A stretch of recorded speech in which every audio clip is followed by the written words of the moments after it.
I think life is hard. And also, you have to work so hard to prove it. It's such a sad and unfortunate concept that you have to work hard to get it. All we may need is surrender and just receive. And people might help you. But we feel like we have to work hard to get it. We have to prove ourselves to get it. So I hope people will be more relaxed. And instead of trying to get 3 jobs, just sit down and over a cup of tea, coffee, wine, come up with fun ways that you can contribute more. And then instead of working 3 jobs, you can probably focus on what you love and get paid 10 times more.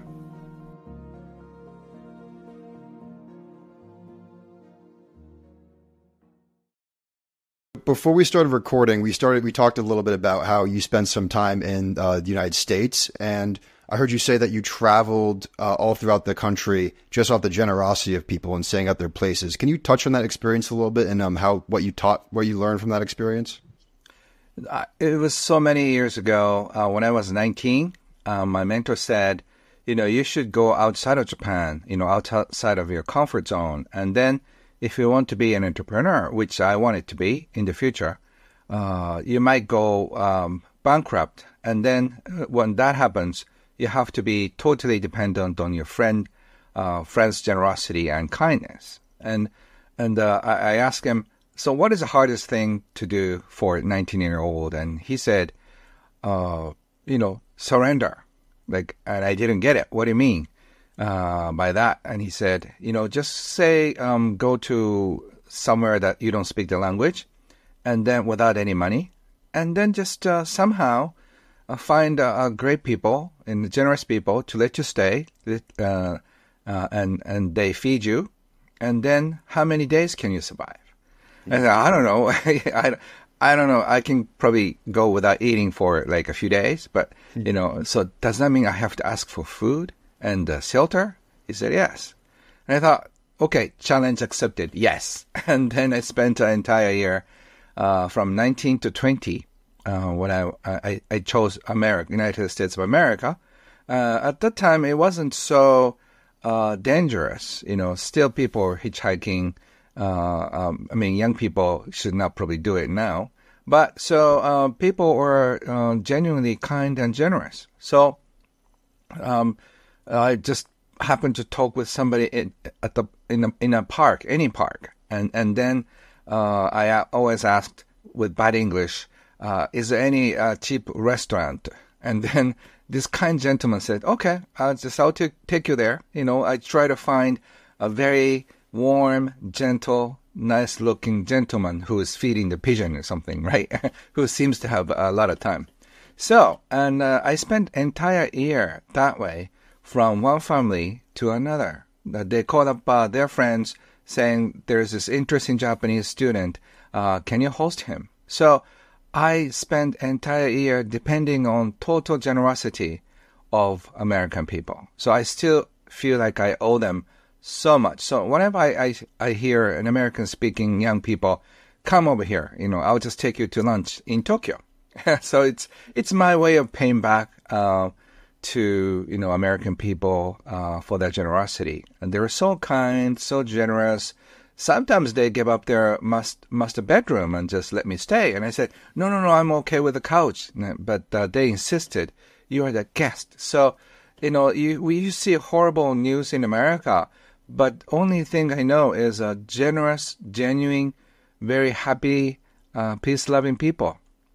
So I still feel like American people are so generous. That kind of thing doesn't really make it to the headlines. But and also the reason why I'm not afraid of money is that I know deep in my heart somebody will support me if I just don't have any money. So it's because of my beautiful 1-year experience in America. And I just wrote a book about that. And then it became a national bestseller. And it's like a Tuesdays with Maury. And we sold about 2 million copies. So, were you surprised by the Americans' generosity? Because I feel like like you said, like you don't see it in the headline news. Were you surprised at all by the generosity?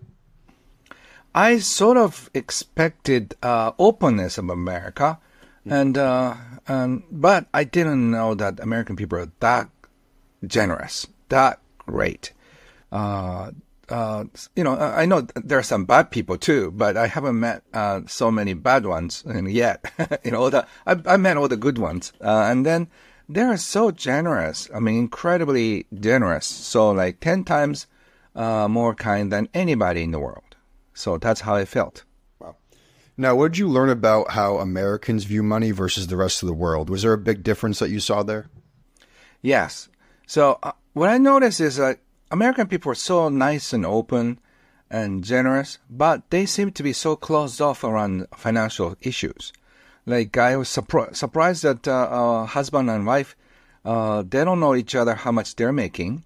Like, what? And also, what's interesting is that in Japan, still money is taboo, but we still talk about among close friends.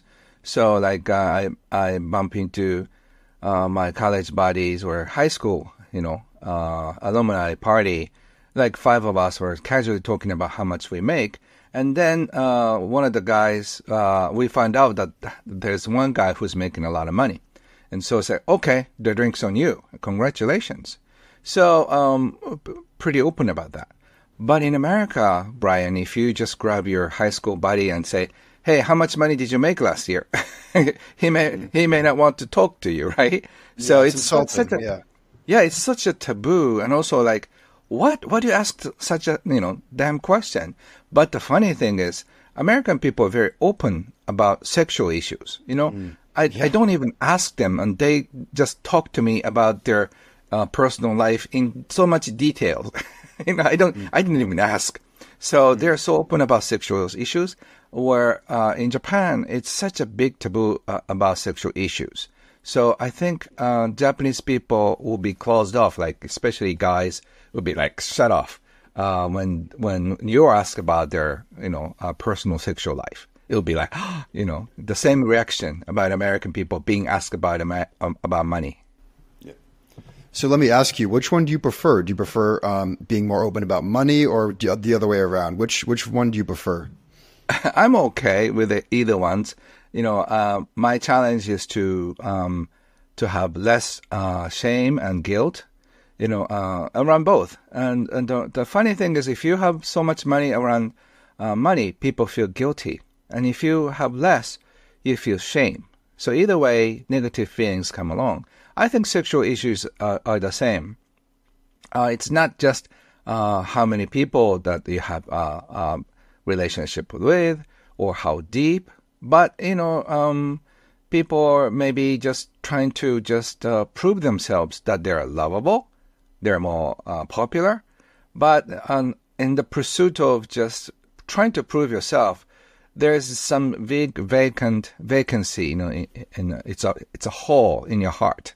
So either you feel with money or sexual things, it's your choice, or drugs. So you have to be very careful. Otherwise, all of those could be very addictive. Now, I've heard you say that growing up, your dad had a lot of money, but he was still miserable. How did growing up in this environment shape the way you look at money now? So I thought money was a problem. We had it's because he had money, he didn't work. So I just kind of envy my friends who didn't have money because their fathers have to work. And I kind of imagine if we didn't have money, my father had to work, and then he would not waste his day drinking. So I made up my mind in the future, when I grow up, I'll have a beautiful family, and then and also money. So for me, I'll spend my very quality time, a very nice quality time with my family instead of just wasting my life with alcohol. So, which I did. So that's why I had 4 years off of my life for my baby girl. I think probably I was sort of competing against my father, and also wanted to recover my lost memory of happy childhood with my daughter. So which was such a great healing time for me, because just being with my wife and my daughter was a nesting period of my time. And I didn't know I was nesting for my books too. During the 4 years of semi-retirement, I had so much vision of what I could share about money and happiness, which later on I started sharing that. But at the time, I didn't know. But I think I was nesting all those book ideas as well. And it just came out after 4 years of just doing nothing. Now, what you're talking about just now kind of reminds me of you talk about this concept called money trauma. What is money trauma? So oftentimes when we talk about money, we kind of like have some memories, like when we were 7 or 8 or 12, we wanted to go to summer camps. Like Brian asked me, like, "Hey, Ken, are you going to go to summer camp in like New Hampshire?" Like, wow, yeah. So I need to ask my parents about that. And then when I bring it up, my parents will say, "Oh, we can't afford that kind of summer camps. You know what? What, $1,900? That's a ripoff. Just tell them that you're ripping off everybody." So, I couldn't even ask if I could go or not. So that kind of thing leaves a scar in your heart. Like you just didn't miss the opportunity, but you missed lifetime memories that you could cherish for the rest of your life, especially when you're 10 or 11. Your friends are everything. So I remember I was denied for my English school summer camps in Los Angeles or Australia. I could choose, either way, the same price. And then I was going to ask my parents, which one do you think I should go? But my mother said, when your father is in a good mood, just bring it up. In my family, that means never, because he's never in a good mood. He's always drinking and just yelling at people. So I was so hurt when I found out my good friends were just flying to LA. I think it's right before or after Los Angeles Olympics, So like he was talking about Olympics. So whenever I hear the word Olympics, sort of like my, young Ken's pain comes up. So I'm sure you have some kind of issues with ballet lessons or painting classes or soccer schools, swimming schools, whatever that is. We have these experiences of being denied for what we want. So if someone watching this can relate to that and they almost go through like a money trauma like that, what's the road to healing that money trauma? So I always help people heal those things. It's not so hard. Just try to remember what happened. I always go back to my childhood when I was 5, sometimes when I was 8, when I wanted the first mountain bike. My mom said, "That's too expensive for you." And I just took it as like, you're not worth it. But for her, she meant that's for older kids, but I took it wrong. But I was so hurt because I was thinking like, okay, when I have a mountain bike, I'll be like, adult, like I'll be a grown-up guy, right? So like it's a proof of my adolescence, like I'm becoming a man finally, without training wheels, right? And then my mother thought it's too dangerous, and she was right. And I got, four stitches still here, from my 9-year-old bike accident. So she was so right. I wasn't ready for that. But I was so hurt. So I tried to go back to my childhood, and I think my mother must have been 37 or 8 at the time, right? When I was 9. So like she's much, much younger than how old I am now. So I can relate to my 30s, and if your parents are younger, they didn't know anything about money, work. They're as confused, and then their relationship was not stable because they may have ended up in divorce. So they were so hurt, they're so confused, they're so afraid of money in the future. So can you blame a 32-year-old young mother or father who just was terrified about more cost, and then the shame and the guilt around not giving what your child wants, and if they had enough money, they would probably say yes. Oh, okay, anything you want, but they had to say no. So can you feel the hurt and the guilt and the pain, or maybe numbness that they don't want to feel anything? So once you know that, and then you can just give them understanding. Okay, I understand you guys. You may not be ready to forgive them, but if you could, just forgive them for being ignorant around money, for inconsiderate, for not caring enough, not explaining enough. And also just tell your little one that what they meant is nothing about you personally. They had that money issues, and it's an adult thing.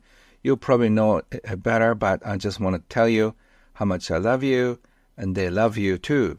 And then I always end up in a group hug with my young parents and my little one, and then have them melt in my heart.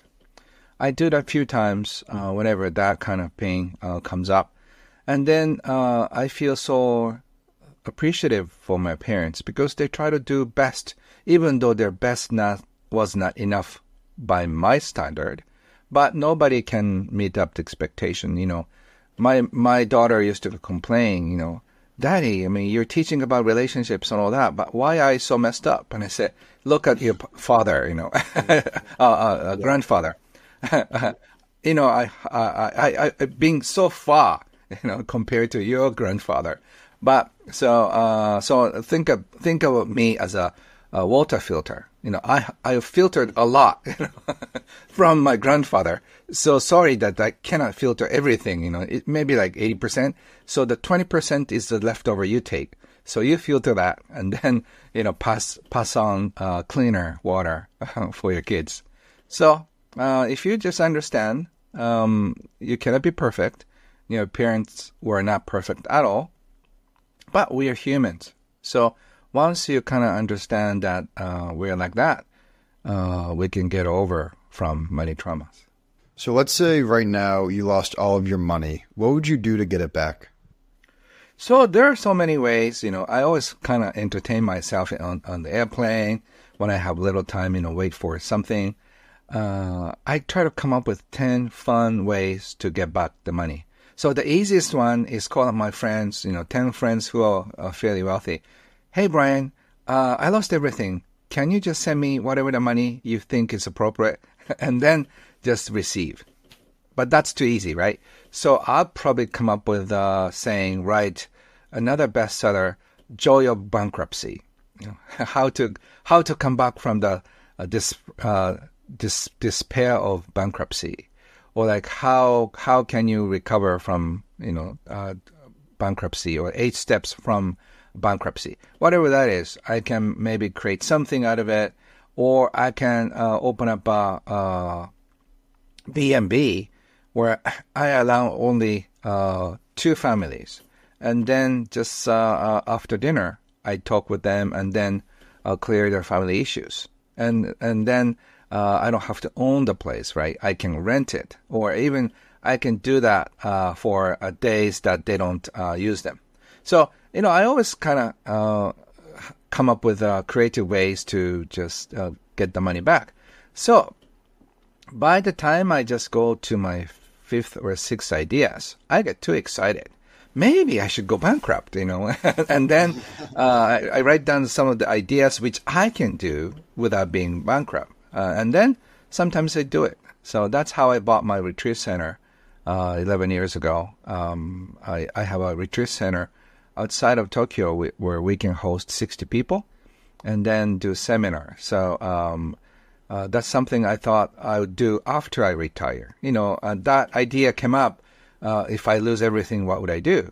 Just invite guests, and they stay in my house, and I give them counseling. And I said, why not now? So, which I did. So, it's always fun to come up with creative ideas.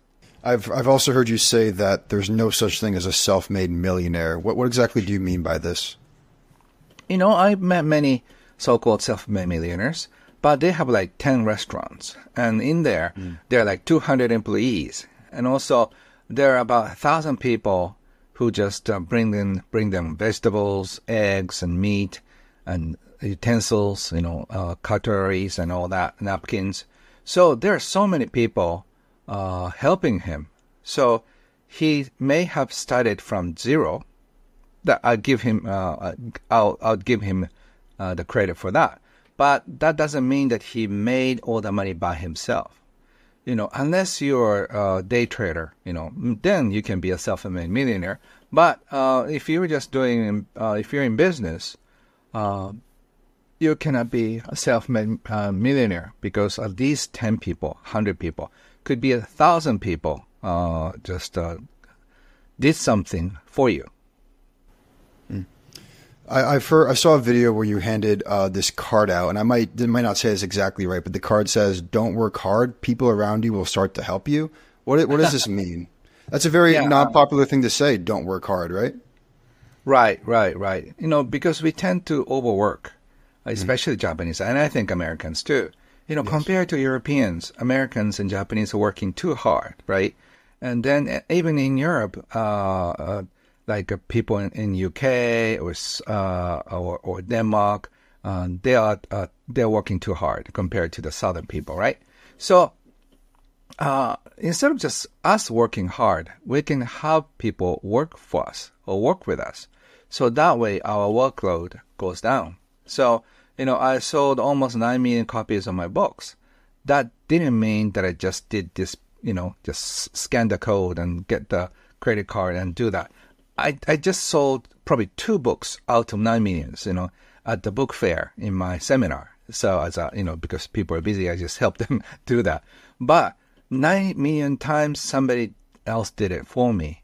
So of course I wrote all the books myself, but all the selling, somebody at the bookstore did it for me.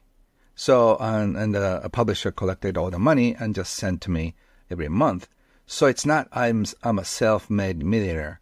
I'm a self writer. I just wrote myself. But I had the help of 9 million people, or at least 9 million times. So I forever appreciate bookstores. So whenever I find a bookstore, I just say, "Hi, I'm Ken Honda. Hello," and I always bring some pens, and then appreciate for being helped. And they really there's a surprise, and then they know my face from YouTube and stuff. So like, "Oh my God, you're the real one." And yes, thank you so much. So I always thank them whenever I have a chance.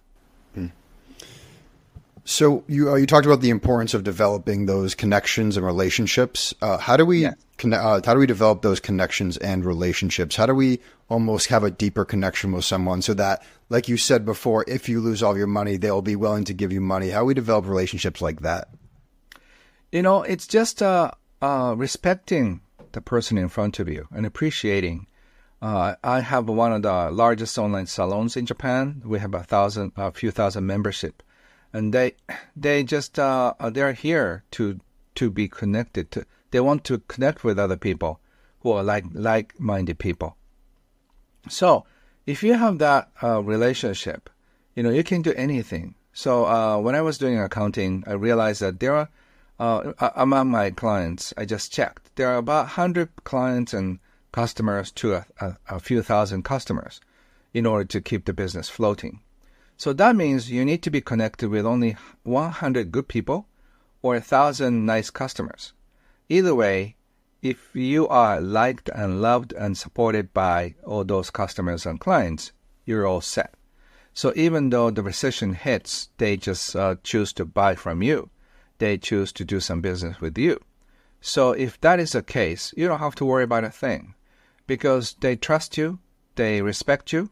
It's because you respect them, you trust them, and you try to have a good relationship with them. So if your attitude is like that, it can be a very long-term relationship. All my staff who are working with me have been with me for more than 10 years. And also I have this very nice long relationships with publishers. One publisher, I've been with them for 20 years, since I published the book, my first book. So, and then also, I think this may be very Japanese way, but everything is a long-term relationship. So once you are in a long-term relationship, everything is a compound, So all the new editors that I started working with them, I was a newbie too. So they're now becoming executives of a big publishing house after 20 years. And all the part-time jobs, book store guys, at the bottom of the cost of the big bookstores, they're moving up too after 20 years. So like all the people who were I was here as an author, and they were here, but we were just moving up the ladder as we age. So if you just have a very long, trusting relationship, your wealth, I call it invisible wealth, just grows in a compound interest. So just people think of long-term investment as money, but I think its most important thing is invisible assets, which people tend to ignore or overlook. What are some of these invisible assets? I'm guessing relationships is one of them. Yeah. Actually, I teach 3-day seminar about invisible relationships, right? So I can share it with you in 2 minutes. So there are two kinds of invisible assets. One that can be turned into money. So like experiences, knowledge, your career, degree, and relationship with customers, and the trust in the community. So that kind of thing is not something that you can value or they can tax you for. Even though you have a degree, they don't tax you for that. Even though you have like a social media presence, that doesn't mean that they can tax you. But everybody knows that has some financial value. So other invisible asset is something that cannot be turned into money. Your friendship, love, and trust, and memories, and bonding. So those are the things that we cherish most. Relationships with your partners, friends, and also bond. Your strong bonds with your family members. That is something you cannot sell, or you cannot. You could take advantage of that, but it's harder to transfer into money. So, I'm more proud of my relationship with my daughter than just all the books I sold. My daughter is a singer, so she and I share the same stage together. We've done stages in like Frankfurt, Vancouver, and Los Angeles, and also in Tokyo, and many other cities together. She sings, I talk. Not the other way around, I have to pay people if I sing. So, because of the semi-retirement I had with 4 years, and after that, I've had a very good relationship with my daughter. So that is something I cannot turn into money, like knowledge and degree. But that is something I'll probably cherish before I pass. I probably think of my life and the memories, all the fun thing I did. That cannot be turned into money, but that is a memory that I would never trade for money. I have an interesting question. Let's say I give you the option to have a lot of friends, but they're just close. They're kind of close friends. They're not that deep of a connection, or 3 to 4 really, really close friends who would do anything for you. Which one would you choose? Having a lot of friends or little friends that are closer to you? Yeah, I want to have both, but if I have a choice, if I have to choose one, I think I want only one friend who is very close to me. There are a few friends that I really trust them, so I will do anything for them. I can sign the guarantor for co-signing the loan or whatever that is. I'm owing for these guys. And then they'll do the same thing for me. They'll probably take bullets for me. So I have this very deep connections with my brother too. And that is something I'm so proud of in my life. So, and also I have many other friends too, but they might grow into close friends too. So, But I'm not particularly trying to make friends like that. But friendship is an interesting thing. Certain synchronicities need to happen in order for two people to get close to. So now you see a lot on social media of maybe people that are in their teens or early 20s that they go from broke to millionaire just like that. And it's like 0.0001% of people that are young. So it doesn't happen a lot, but you see that all the time on social media, and people see videos of that. Do you think that getting money that fast is harmful for someone? Just going from broke to maybe millionaire at 19. Do you think that's harmful at all? It could be harmful, but I'd say it's more fun to do it slowly.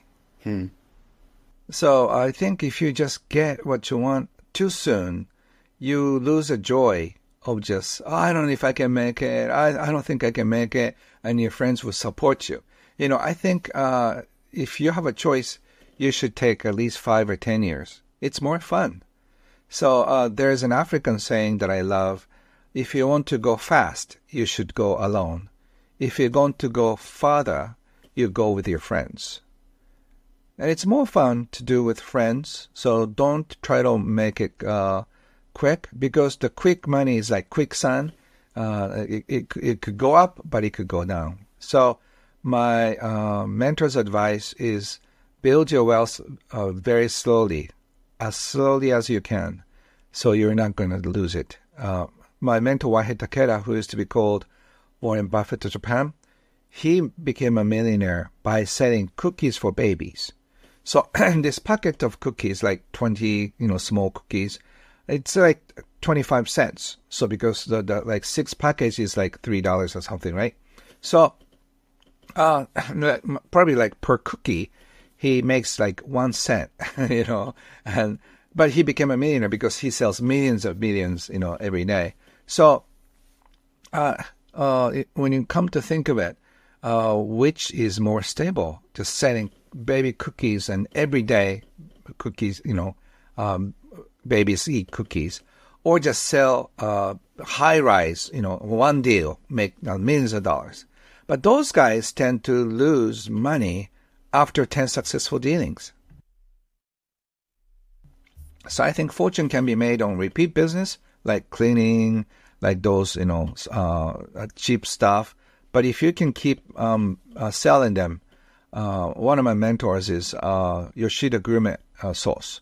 Mr. Yoshida, I've been very close with him.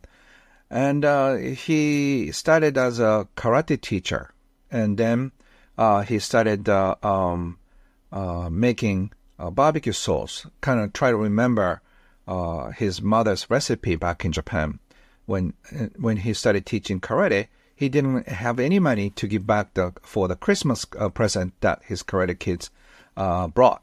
So he just created some bottles, like 7 bottles, 10 bottles, and his kids loved them. So he started producing the bottles in the basement of his karate dojo. And then now he produces 70,000 bottles a day. And all his Yoshida Gourmet sauces everywhere in the world. So, he doesn't make a huge money per bottle. But if you just make mass-produce the bottles every day, your fortune will be, built on that. So you can be a millionaire by 19, but if you don't have the good spending habits, you could lose everything by 23. And then by then, your psyche will be pretty messed up. So, it could be harmful, but I think I'm more worried about losing fun. You could have spent 10 years because every moment could be fun. But after just making it in 1919, you cannot have fun anymore because after making, say, $10 million, your 11th million doesn't bring you so much joy. Now, is this concept of making money slow, is this similar in the way that you invest? So in other words, do you tend to invest in stuff that is more safe, but over time is more guaranteed to go up versus things like cryptocurrencies that can go up really fast? Yeah. So I'm not interested in trying to make a quick money because I already have enough money. And also, I don't need to grow money. One of the it was interesting essay, Confession of a Con Artist. It was a fun book. And it was in Japanese, and he said there only one kind of person that I cannot trick into con game, and he said people who are not interested in growing their money. He says he cannot con people like that. People who want to grow their money, who want to multiply their money, they are the one easy target. But like a college professor who is not interested in growing their money, right? They are more interested in their research. So they cannot take money from somebody like that. So in other words, like if you don't have this interest of growing your money fast, you're likely not to lose the money. But if you try to go fast way, a lot of ways you are going to lose. So you have to be careful. What do you say to someone that's struggling financially right now? Maybe they're check to check. What's the way out of that, from that check to check mode that a lot of people are in right now? Yeah. And I'm not blaming you because, the cost of things are getting higher. And then your lifestyle is something that you kind of took it for granted. A lot of people think that you're middle class, but you're not, maybe. Because your income may not be low, may not be high, and also your expenses are going high. So you have to do two things, increase your salary, your income, and also cut down your expenses. And every day, if you can do that, this will be the balance left in your bank account. And if you're in debt, something went wrong. Unless it was a emergency medical bill, your spending habits wasn't right.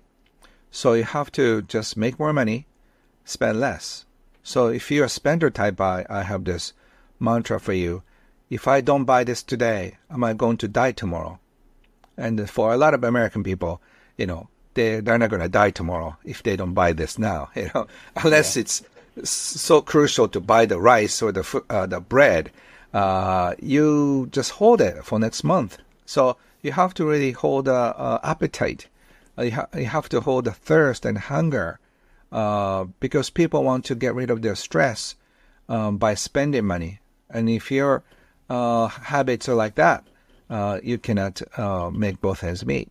So unless you just have these strict rules, you'll be into just check-to-check life. And it's amazing that people who are making $100,000 are living like that too. It's because of your spending habits and also this the sense of entitlement. I'm making this much money, so I should be able to drive Mercedes-Benz or like something fancy, and then you've just fallen into debt. And the wealthy people don't care about the big brands because they're interested in the quality, but they don't want to buy something that they're overpriced.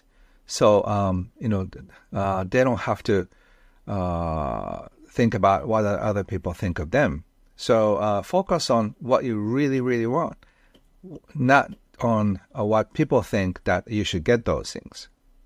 So looking at the next around 10 to 15 years, what do you think the economy is going to go? Because right now there's a lot of pessimism. Everyone's talking about recession. Some people are even talking about depression. Where do you think the economy is going to go in these next 5, 10, 15 years? I think we have to go through that place because we're thinking about it. We're talking about it. When we're small, when we're just riding a bike, when we're facing the wall, I don't want to just go, I don't want to hit the wall. Well, I don't want to just fall into the ditch. But whenever you're looking, that's where you're going.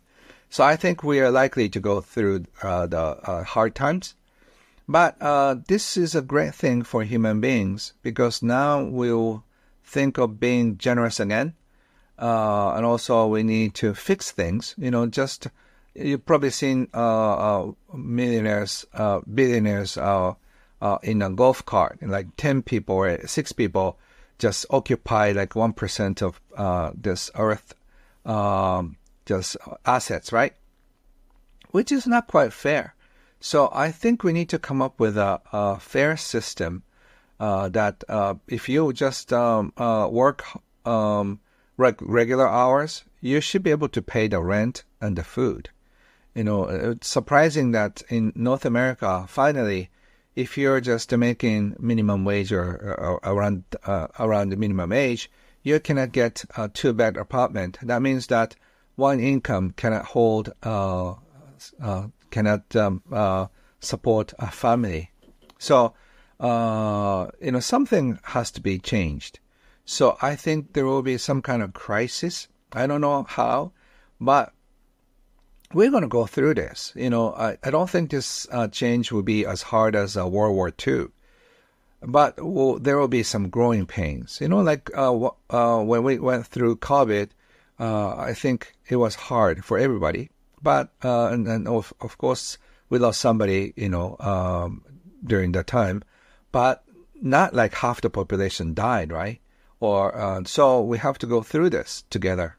So I think we'll come up with creative ways to find a new financial system, and I think people will pay less attention to money, like we used to think pepper and salt are so precious.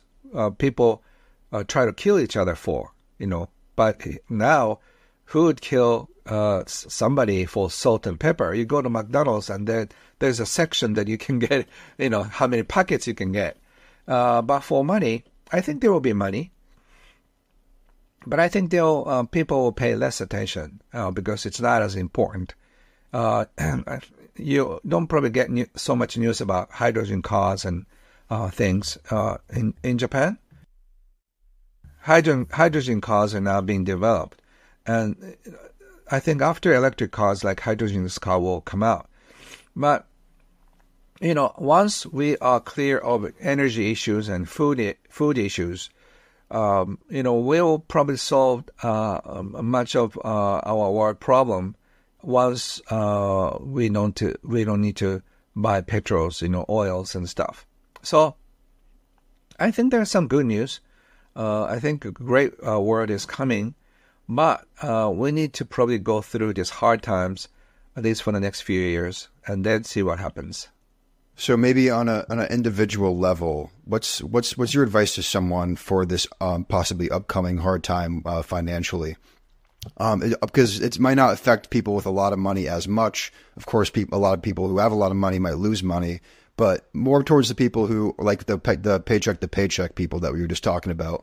What can they do to prepare for a possible economic recession or even depression? So we have to be creative once again. We have to come up with ways to bring food on the table. So we can be creative in coming up with ideas to share who you are. If you're good with massage, just learn how to be better. If you're good at cooking, you should learn how to cook more. If you're good at listening, you learn how to become a coach. And if you want to be just good at giving advices, you should learn about how to become a consultant. And you can probably find some kind of gifts in you that could be monetized in the future. So try to come up with ways to increase your income. To do that, you have to find who you are. You have to find out what you're good at. And then you can just figure out how you can attract happy money into your life. And otherwise, you get stuck in this boring job. And unfortunately or fortunately, AI is taking over the boring jobs, which is good news for humankind, but bad news for individuals. So you have to be creative with coming up ways to serve people. 100 years ago, when Ford came into market, all the carriage, horse carriage person had a hard time just keeping the job because everybody's changing from horse carriage to cars. You know what happened? They took a license and they became a chauffeur for the cars. So we have to be creative. We need to change jobs. I started as a writer 20 years ago, but now I speak to somebody on computer more than writing. So I feel like I didn't sign up for this, but I somehow like I'm speaking more to the camera than writing on my computer.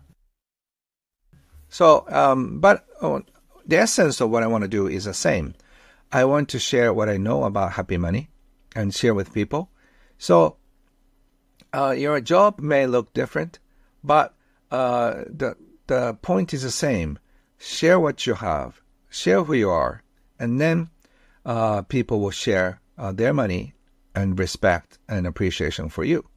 So I think the key is find what you're good at and improve your skills and just become more creative. That way, even though outside is a recession, as I said, if you have 100 clients and customers who trust you and support you, you're fine.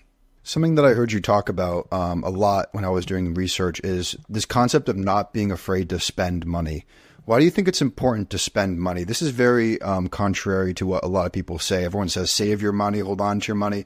Why do you think people should spend their money? Because by spending money, you open new doors. By attending new seminars, you bump into somebody, it could be a new client. A few years ago, before COVID, there are two people. One who just got laid off and then as a secretary, and she was looking for a job. And then there's a CEO who just lost her secretary because she had to, bring the baby to the world on a maternity leave. So these two people met in my seminar. So one said, I lost my job, so it's a big challenge for me to come to a seminar, but I took the risk anyway. So I'm just looking for a new job. And then in the same group, there's this CEO. I lost my secretary, and I'm here to look for a nice secretary, and I think it's you. Yeah. And then they found each other. So unless they come out and just do something, something like that never happens. So by spending money, you learn things. By spending money, you just enjoy things. So if you just don't do anything, try to hold on to the money, nothing happens. And also, people think you lose money. But say if you were just buying this, and if it's like say $30, you're just exchanging $30 with this cup. So you're not losing anything. You just got a cup for money. So you're not losing anything. Once you get this idea, your money will not be lost. So, in fact, this life is an exchange game.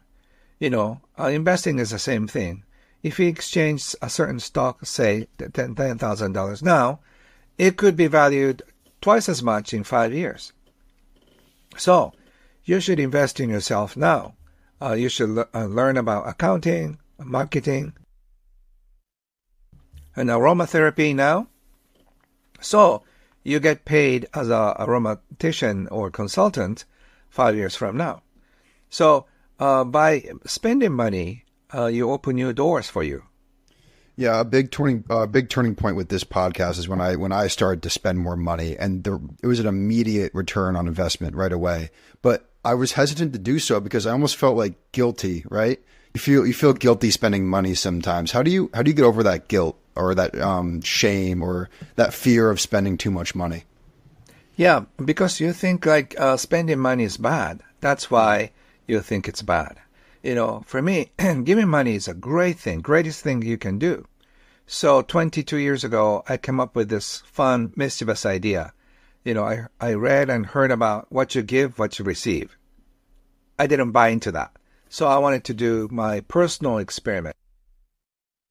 That's how I wanted to start distributing my booklets. I started giving away my booklets to 3,000 people, and then another 5,000, another 3,000. And by the time I gave away 100,000 copies, a publisher called me. So the rest is a history in Japanese publishing business because I sold almost 9 million copies. And I kept on giving my physical booklets that cost me $1 to give. and I ended up giving 2.3 million physical copies of my booklets. But that got me a certain popularity because people loved it. So all the people who loved my free booklets, they kept buying my books. So with the $3 million I gave, I sold 9 million copies of my physical and digital copies of my books. So I got 13 millions back. So after 20 years, 3 millions I gave became $13 million. So is that a good deal or what? So, think about just giving. Think about investing. You're not losing anything. Your money, so just you have to see one criteria. Is your money helping other people?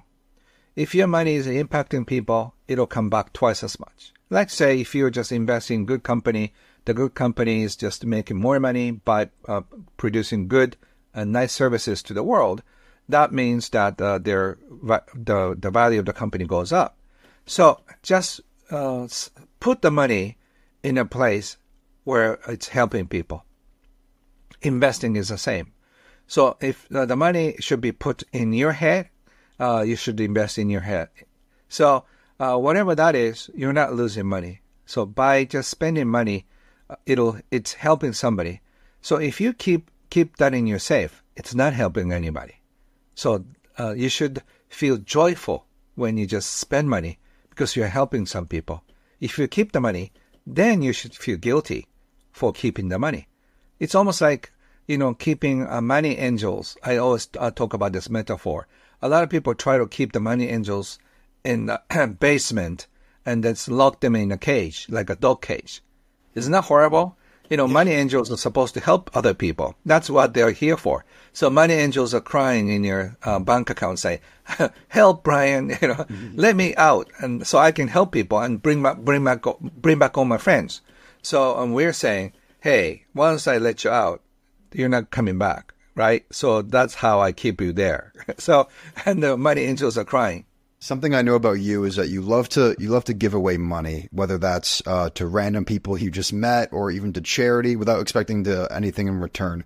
Can you just talk about what giving money like that does to you psychologically, how that affects what the mood you feel when you give away money without anything in return, whether it's charity or just giving money to maybe homeless people or strangers? Yeah. For me, money is like air. It just comes in when I wanted it. So the other day, I was trying to, I get a lot of requests and I cannot answer to everything. But when something just stands out, I just send, say, $10, $100, and 500,000, 10,000.